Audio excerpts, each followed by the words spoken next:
Samantala, ito naman ang balita ko sa Mindanao. Hinikayat po ng Cagayan de Oro LGU ang mga residente roon na magsuot ng face mask.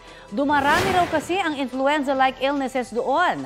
Sa executive order na inilabas ng LGU, pinapaalalahanan po ang lahat na sumunod sa minimum public health protocol sa mga pampublikong lugar at transportasyon. Mag-social distancing, maghugas ng kamay at sundin ang tamang gawain kapag umuubo. Paraan daw ito para makaiwas rin sa hawaan ng sakit. Ilang eskwelahan din po ang nag-online classes muna sa lungsod dahil sa dami na nagkakasakit na estudyante. Pero nilinaw naman po ng DOH Region 10 na walang Nipah virus na nakapasok na sa rehiyon.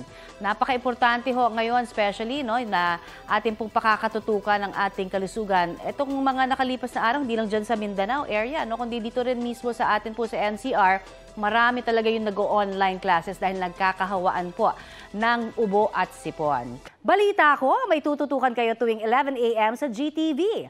Alamin ang mahalagang balita at impormasyong dapat ninyong malaman sa Balita Ko tuwing Lunes hanggang Biyernes. Mag-subscribe din po sa GMA Integrated News sa YouTube. Sa mga kapuso naman abroad, maaari po kaming masubaybayan sa GMA Pinoy TV at www.gmanews.tv.